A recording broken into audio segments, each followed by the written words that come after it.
In your words, what does an appellate judge do? An appellate judge rules, takes the record. I'm sure your readers are familiar with the court reporter.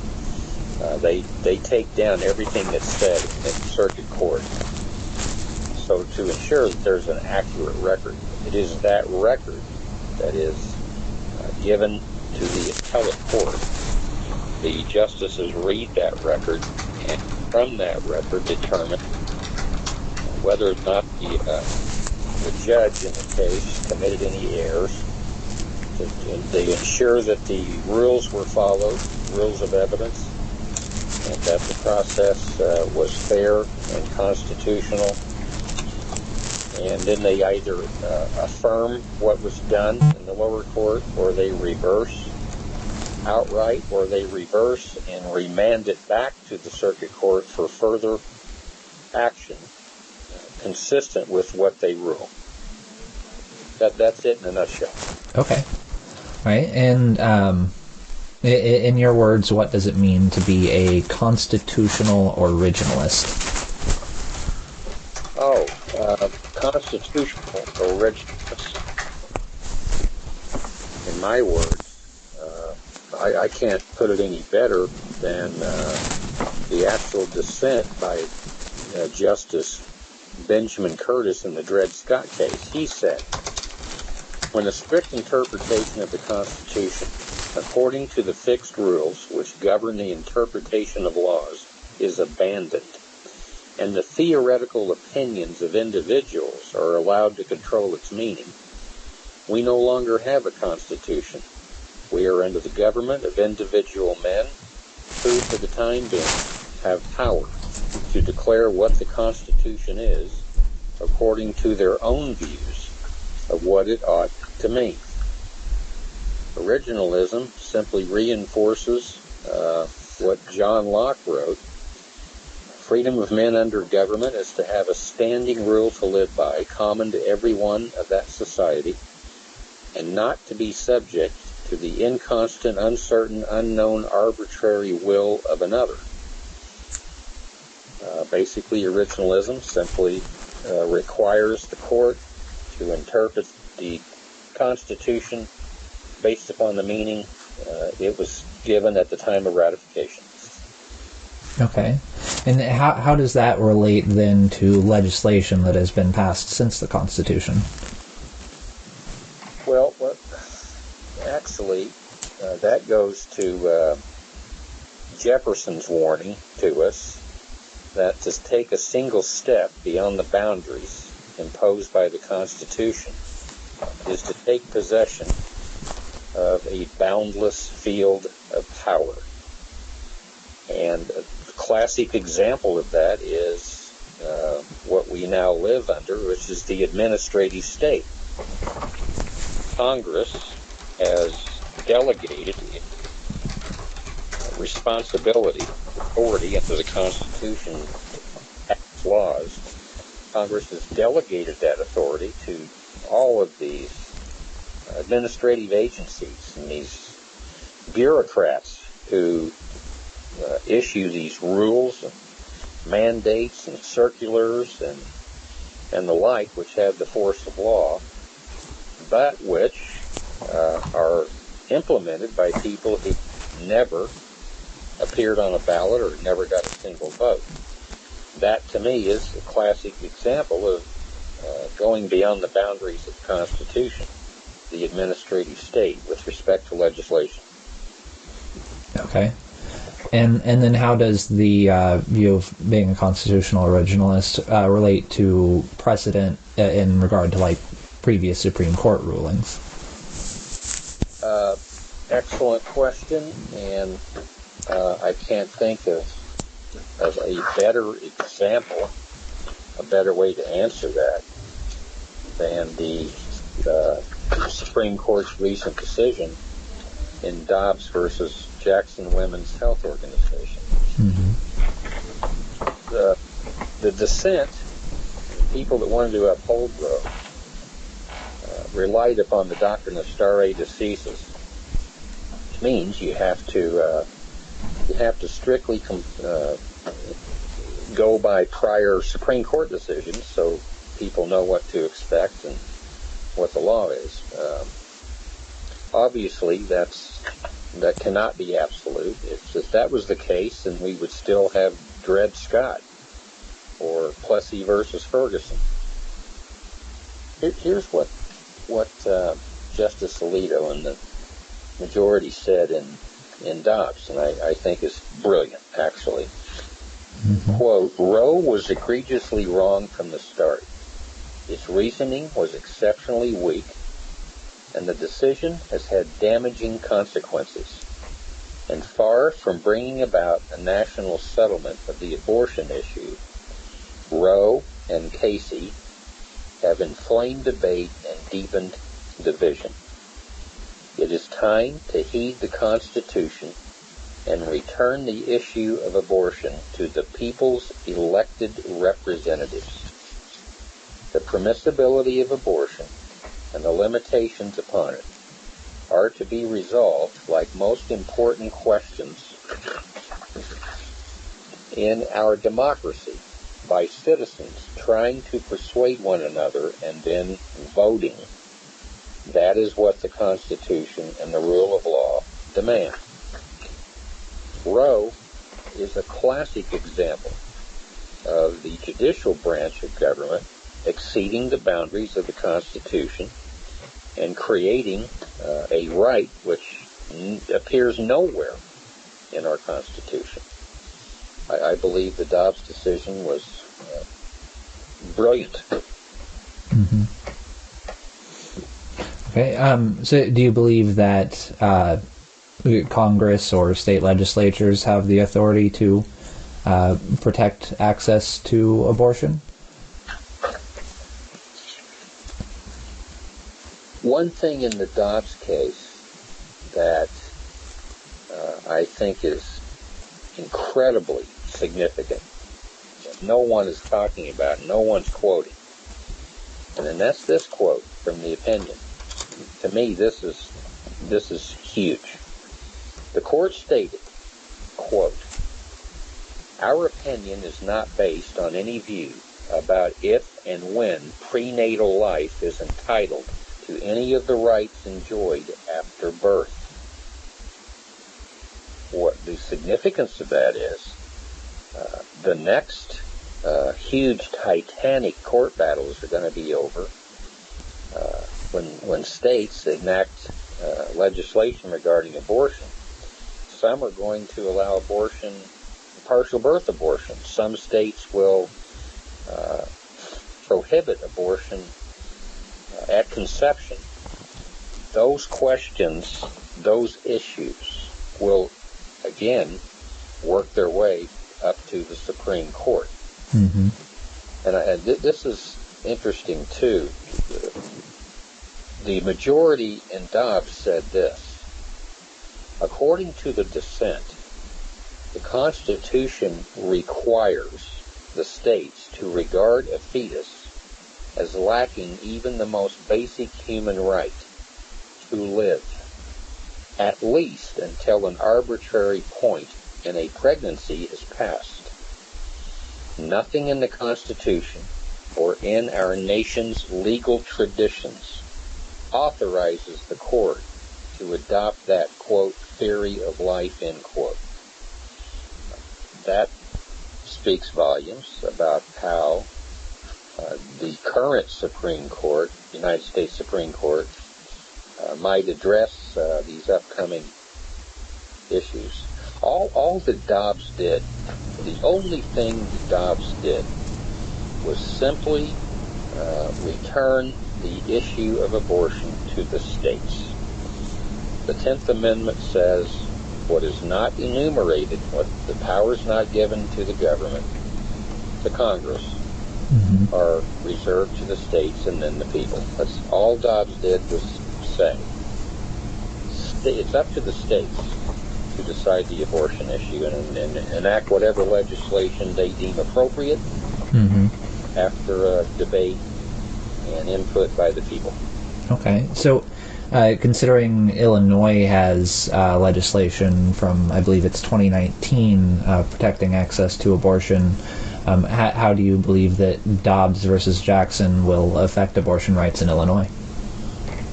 Actually, I don't think it will affect abortion rights in Illinois. As I said, the court simply returned the issue to the states. The Illinois legislature has enacted this statute, and the issue will be whether it violates some portion of the Illinois Constitution. That issue is yet to be decided. Okay. Right. So I understand you are currently a circuit judge and were previously a chief judge for the 4th Judicial Circuit. Yes, sir. So why are you now running for appellate court instead of staying in the circuit courts? In the summer of 2020, I was assigned to the daily call in Clay County, Illinois. And while there, I happened to just randomly be there assigned when the Bailey versus Pritzker case was filed in Clay County. I ruled that the Governor Pritzker's mandates and lockdown orders were unconstitutional. Mm-hmm. In the winter, in December of 2020, while guest hosting on the Rush Limbaugh show, Mark Stein, guest host, quoted from my ruling and made some very flattering praise for me, and that was very, very flattering, and I was indeed honored. But I thought to myself, what does that say about the state of our third branch of government, that a judge from Southern Illinois would be singled out for such praise just for having the courage to uphold the Constitution? Now, at the same time, I was getting lavish praise on the Rush Limbaugh show. Northern newspaper editorials were calling me that hillbilly judge from Southern Illinois. Mm-hmm. I'm not running for the appellate court because I got accolades on Rush Limbaugh. I decided to run when I saw all these judges and courts refuse to even hear those election challenge cases. When the United States Supreme Court refused to hear the election challenge in the case of the Republican Party of Pennsylvania versus the acting Secretary of Pennsylvania, Justice Thomas dissented, and he said this: "One wonders what this court waits for. We failed to settle this dispute before the election and thus provide clear rules. Now we again fail to provide clear rules for future elections. The decision to leave election law hidden beneath a shroud of doubt is baffling. By doing nothing, we invite further confusion and erosion of voter confidence. Our fellow citizens deserve better and expect more of us." I couldn't agree with him more. I'm not saying how the court should have ruled. Mm-hmm. I'm not saying what the outcome of those challenges should have been. But I believe the evidence should have been presented so that we could have a fair trial, and adversarial process could answer these questions about that election. Okay. So I also, regarding the Bailey v. Pritzker case that you ruled unconstitutional, where you ruled the mandates unconstitutional, was that case appealed? Actually, my decision was never appealed. What happened was, the governor continued to issue more lockdown orders and executive orders regarding COVID. Mm-hmm. And the plaintiff in the case filed a petition for rule to show cause why the governor should not be held in indirect civil contempt for basically ignoring a valid court order, which was my ruling. I signed an order for the governor to show cause why he should not be held in indirect civil contempt. Mm-hmm. And I set that for hearing in like 2 days. Well, the Attorney General his head was exploding. The Illinois Supreme Court gets wind of this and started clutching pearls and having favors, so they consolidated. They took the case away from me and transferred it to Sangamon County, along with numerous other cases that were pending under a Supreme Court rule that allows them to do that, to consolidate all these cases with similar question into one venue, one location, which was Sangamon County. Okay. So that's what happened to my case. Okay, and Sangamon County, that was another circuit court? That's correct, and that was Judge Grishaw. Okay. All right, thank you for that.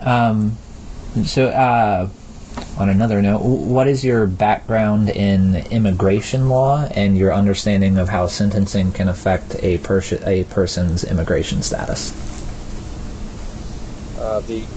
We are mandated in sentencing now to advise anybody who is or may not be a United States citizen or not have a green card, that conviction of criminal law could result in their deportation.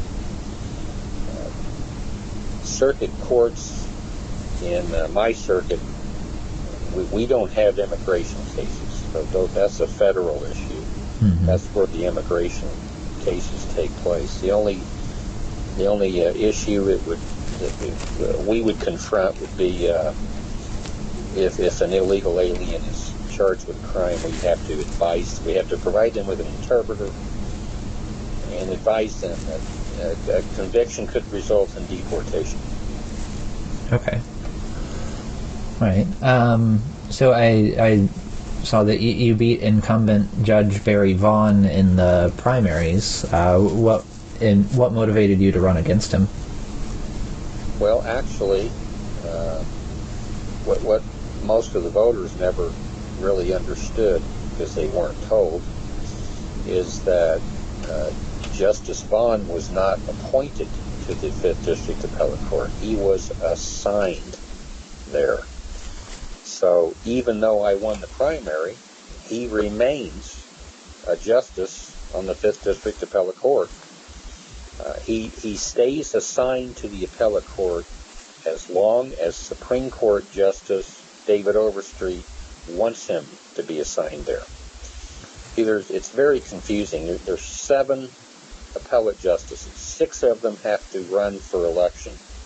The 7th is assigned by the Supreme Court Justice who has supervisory authority over that district. Ours is the 5th District. The Supreme Court Justice with that supervisory authority is Justice David Overstreet. His vacancy is what I'm running for. He appointed Democrat Milton Wharton to fill his vacancy until November 8th, the election. That's the seat I'm running for. So in essence, while Justice Vaughn and I did run against each other, he stays right where he's at.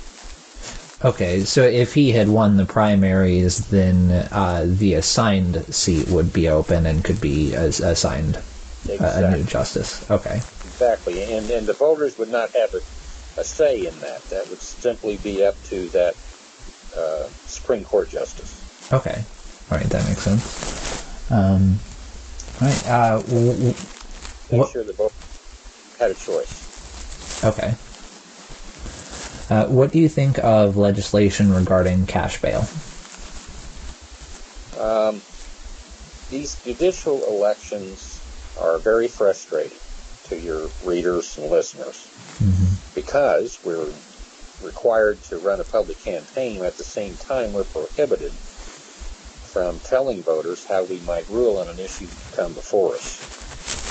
This no bail statute that's going to start in January is already on the books, and we as judges have the obligation to follow the law, and we took an oath to do that. My personal opinion is it's going to be a disaster.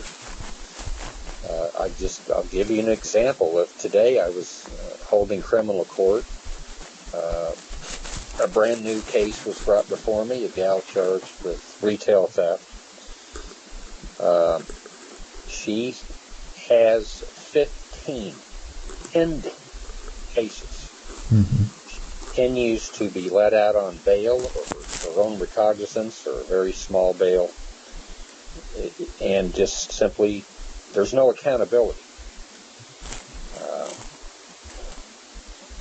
It's going to lead to more of that, a revolving door, and I think it's going to be a disaster. Okay. Your website says quote, a vote for McHaney is a vote against tyranny. Do you believe your opponent, Brian Roberts, Democrat, supports tyranny? And if so, in what way? I've never met him. I know nothing about him. He doesn't have a Facebook page that I've seen. I don't know what he supports. I have no information to answer that question about him. Okay. I haven't seen him on the campaign trail. I haven't seen a sign. I just have no information. I don't know. Okay. Could you expand on your position a little more, that a vote for you is a vote against tyranny, and what you mean by that? I was obviously referring to my ruling that Pritzker's lockdown orders violated the Illinois and the United States Constitutions. Okay. There's no pandemic exception to the United States Constitution. Okay. All right. Just a couple more questions now. The Madison County Record reports that you received a not recommended rating from the Illinois State Bar Association survey. Yes. While Republican incumbent Vaughn received a recommendation, though I believe Brian Roberts also received not recommended. Right. What are your thoughts on the results of this survey? Sure. With respect to the survey, I would direct your readers or listeners to an article from Newsmax by Mark Vargas, and it states, Illinois Bar Goes Woke. He states that the left-leaning Illinois State Bar Association has an interest who sits on appellate courts. In their judicial candidate questionnaire for the 2022 primary election, the questions are irrelevant, offensive, and prove that the ISBA has gone woke to protect their favorite judicial candidates. And let me just read you an actual question on that questionnaire. And it says, here it is. How important, or what efforts, if any, have you made in your community to include people of a different race, color, religion, sex, national origin, ancestry, age, marital status, physical or mental disability, military status, or sexual orientation than you as a lawyer and or judge in the legal profession? I did not raise my right hand to take an oath to be a social justice warrior. I rose my right hand and swore to uphold the Constitution. When I filled out that questionnaire, I answered, and one of my answers was this. I absolutely support and believe in equality of opportunity. I completely reject and do not agree and will never support anything that attempts to create equality of outcomes. I knew right then I was going to get a not recommended, and I would not change my answer even if I was given the opportunity. Okay. Then is there anything else you'd like to add regarding your political platform? Whether I'm prohibited from saying this or not, I believe we're on a freight train to socialism, and the only thing standing in our way is the Constitution. This is not the time for the summer soldier or the sunshine patriot. I believe we are at war over the heart and soul of our constitutional republic. This is not the time for Chamberlains. This is the time for Churchills. I can't tell your readers or listeners how I might rule, but I will tell them. This judge will never be woke. I will never cave to the mob. And as long as I have the honor and privilege of wearing the black robe, I will never stop upholding our Constitution and your civil liberties. Okay. Well, that is my last question, and I really appreciate you taking your time for this interview. Well, I thank you for the opportunity, and if you have any follow-up, feel free to contact me. I certainly will.